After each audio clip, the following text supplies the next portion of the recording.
Apocalipsis, capítulo 1 en adelante. La revelación de Jesucristo al apóstol Juan, parte 3. Y por eso estoy dando las buenas nuevas para todos ustedes. Del apóstol Juan. En Apocalipsis, el último libro de Apocalipsis, de la profecía, lo que Dios le reveló al apóstol Juan en su revelación del fin del mundo. Dios me revela a mí una revelación de que esa no es la iglesia de Él, que se llama católica. Muchos no lo creen, pero hay un cielo y un infierno que nosotros tenemos que elegir: cielo o infierno, santidad o pecado. Él dejó un mensaje bien dado, que es el diccionario de la vida de nosotros, de la vida espiritual que tenemos que tener nosotros con Él.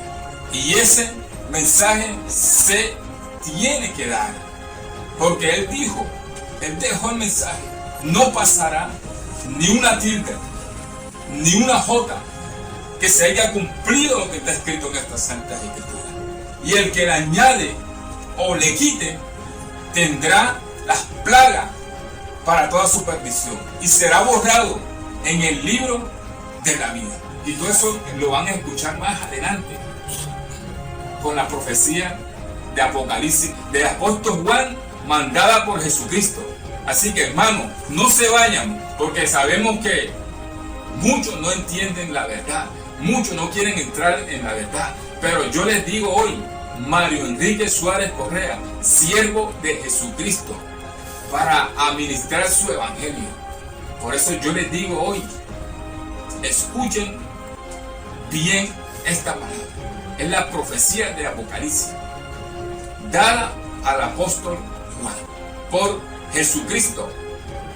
Así que no se vayan, que están a punto de conocer la verdad. Amén. Apocalipsis, capítulo 1 en adelante. La revelación de Jesucristo al apóstol Juan, parte 3. Se recomienda la supervisión de los padres de familia. Algunas de las escenas de este documental pueden no ser apropiadas para todas las edades. Se recomienda a los padres dar orientación, ya que esta película representa eventos históricos que pueden contener imágenes sensibles. Hermanos, el presidente de Amazing Facts, Doug Batchelor, nos explica en el concilio de Nicea en el año 325, la iglesia elevó a María al rango de diosa y comediadora con Cristo. Al final del siglo IV ya se dedicaba en iglesia a la Virgen María, siendo que Jesucristo dejó claro que la única iglesia que viene a buscar es todos vosotros. El presidente de Amazing Facts, Doug Batchelor, nos sigue explicando los acontecimientos que se introducieron a la iglesia, a la veneración de la Virgen María, no siendo así.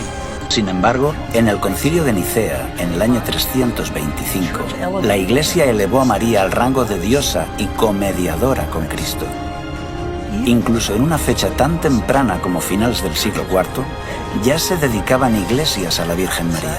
Pero tristemente, estos no fueron los únicos errores que se introdujeron en este periodo. En época apostólica, el bautismo era una ceremonia sagrada reservada solo para aquellos que tenían suficiente edad como para tomar una decisión racional y entregarse a Cristo. Era un testimonio público de que aceptaban a Cristo y su perdón. El bautismo, literalmente, representa morir y enterrar al viejo hombre y resucitar a una nueva vida en Cristo.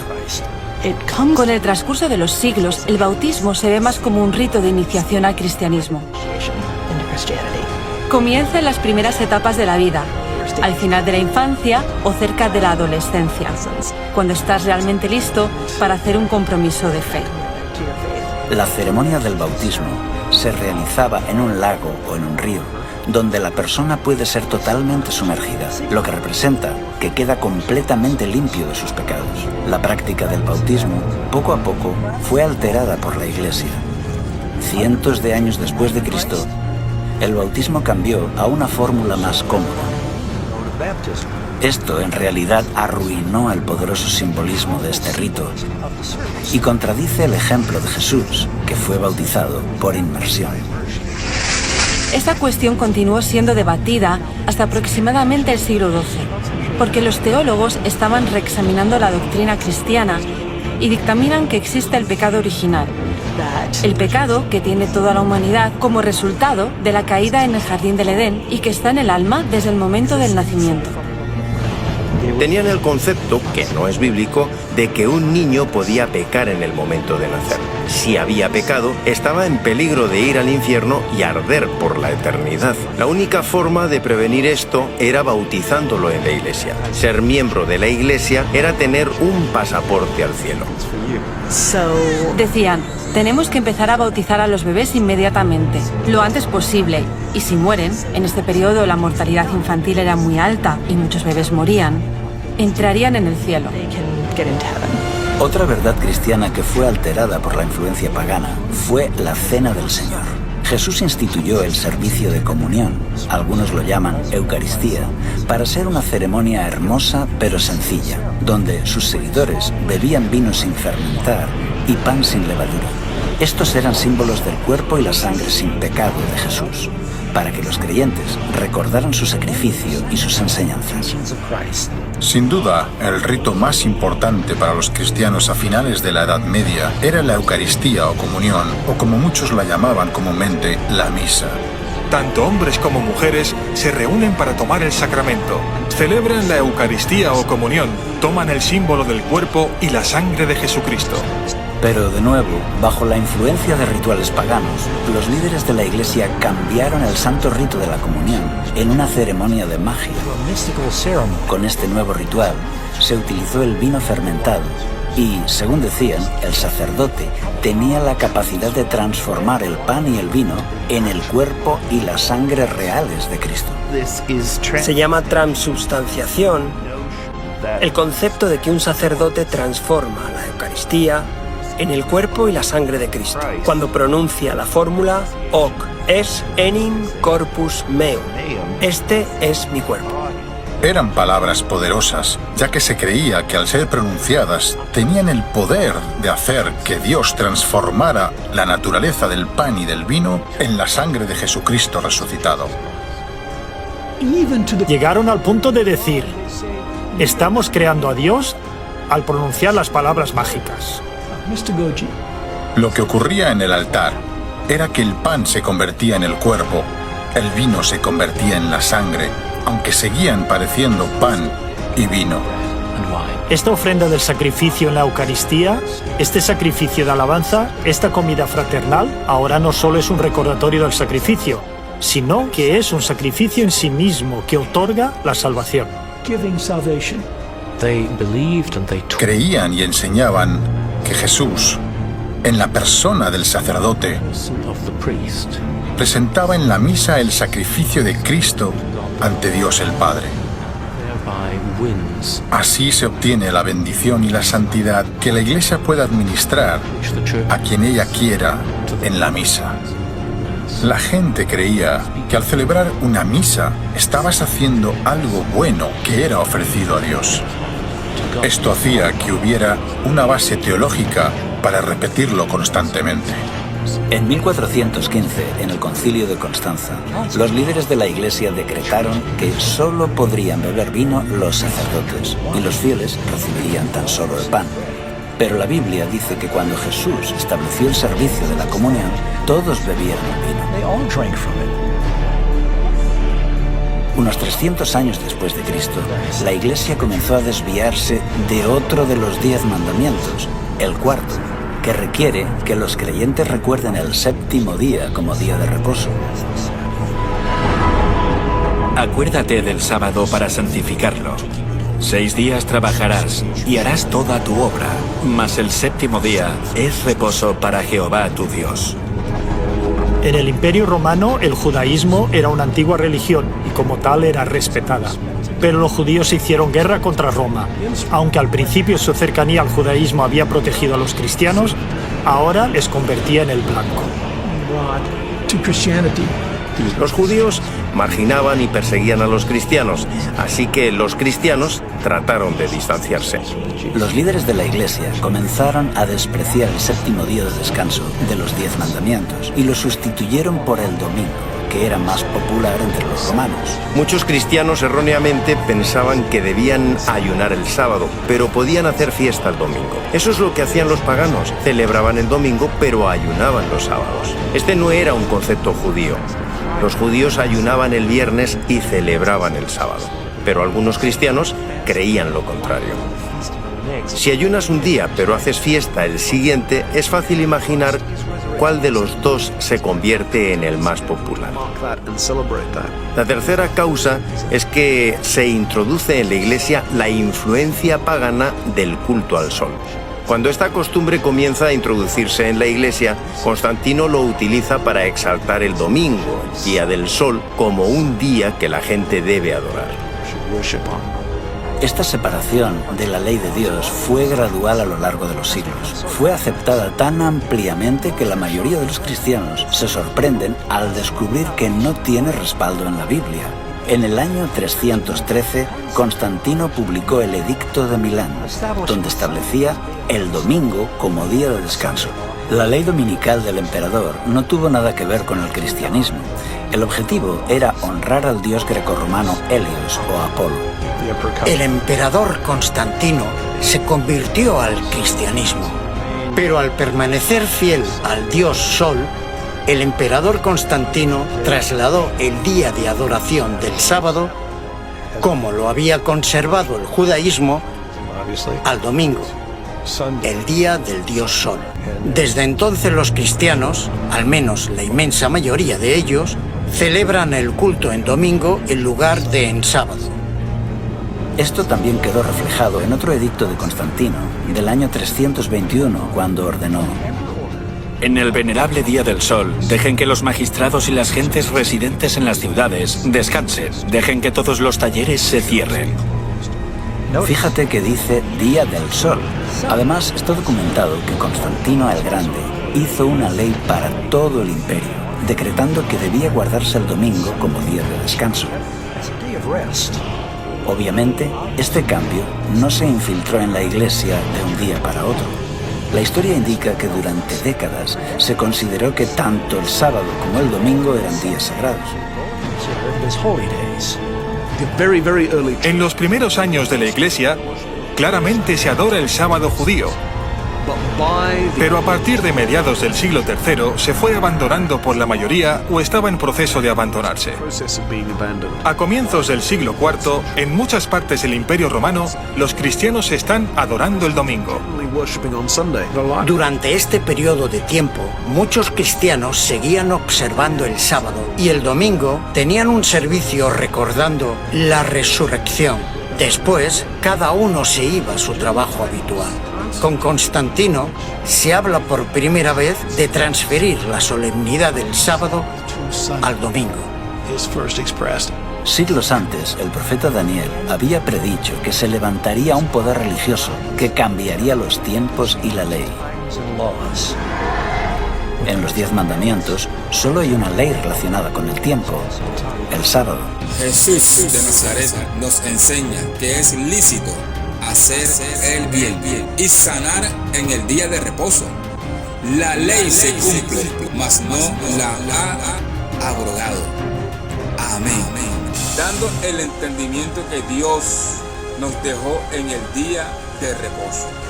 En Génesis capítulo 2, versículo 3, y bendijo Dios al día séptimo y lo santificó, porque en él reposó de toda la obra que había hecho en la creación. Hermanos, en Levítico capítulo 23, versículo 3, nos dice: 6 días se trabajará, mas el séptimo día será de reposo. Santa convocación. Ningún trabajo haréis, día de reposo es de Jehová, en donde quiera que habite. Hermanos, hay muchos que guardan el sábado, día de reposo, siendo que ya nosotros lo recordamos. Por tal motivo, Dios mandó a su Hijo unigénito, Jesucristo, a morir por nosotros en la cruz. Y se llevó toda esa maldición en la cruz, que iba a ser para todos vosotros. Dios, estando en vida, nos dejó el mensaje del Evangelio para nuestra salvación. Y Él, al resucitar al tercer día, nos dio vida eterna a todo el que cree en Él. Tú, ven aquí a donde todos puedan verte.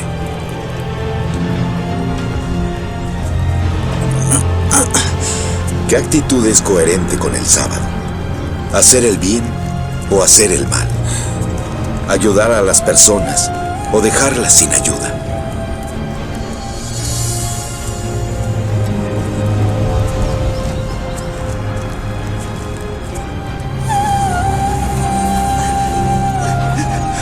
Extiende la mano.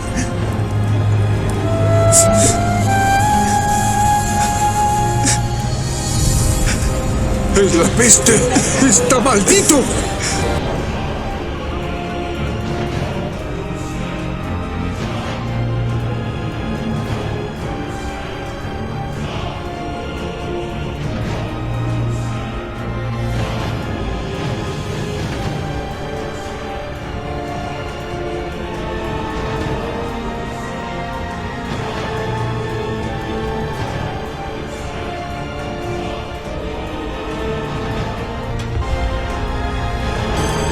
Muchas gracias. Muchas gracias, Señor. Muchas gracias.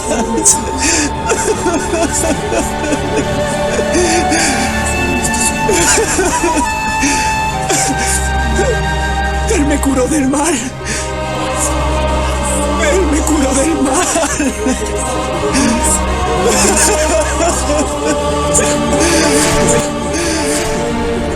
Hizo muchos milagros de liberación, sanación, etc.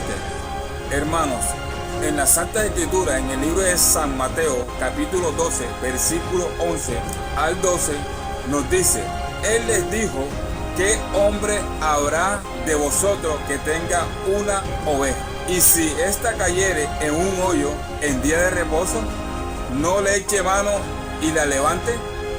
Pues, ¿cuánto más vale un hombre que una oveja? Por consiguiente, es lícito hacer el bien en los días de reposo. Levántate, toma tu lecho y anda.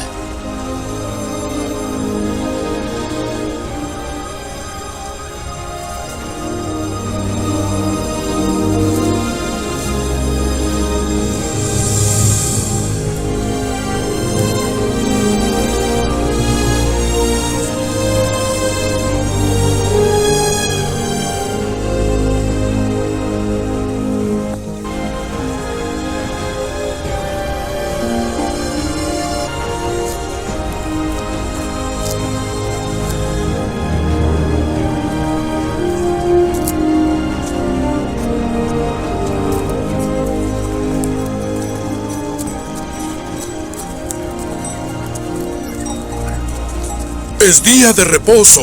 ¿No te es ilícito llevar tu lecho? El que me sanó, él mismo me dijo, toma tu lecho y anda. ¿Quién es el que te dijo, toma tu lecho y anda? Levántate, toma tu lecho y anda. Es decir, hermanos, Jesús de Nazaret nos enseña que es lícito hacer el bien en día de reposo. Jesucristo no está abrogando, ni quitando, ni aboliendo el día de reposo. Hermano, en San Mateo capítulo 5, versículos 17 y 18 nos dice: no penséis que he venido para abrogar la ley de los profetas. No he venido para abrogar, sino para cumplir, porque de cierto os digo que hasta que pasen el cielo y la tierra, ni una jota, ni una tilde pasará de la ley, hasta que todo se haya cumplido, dice Jesús de Nazaret. Hermanos, gracias por escuchar este mensaje de Jesucristo. La palabra es viva y eficaz, más cortante que toda espada de dos filos, y penetra hasta partir el alma, el espíritu, las coyunturas y los tuétanos, y discierne los pensamientos y las intenciones del corazón de todo el mundo. Y no hay cosa creada que no sea manifiesta en su presencia. Antes bien, todas las cosas están desnudas y abiertas a los ojos de aquel a quien tenemos que dar cuenta. Y es Jesucristo el día del juicio. Así que hagamos el bien para que estemos en santidad con Dios. Hagamos el bien y no hacer el mal. Gracias por su atención. Dios los bendiga en todo momento, hermanos y hermanas. Hasta luego. Apocalipsis, capítulo 1 en adelante. La revelación de Jesucristo al apóstol Juan.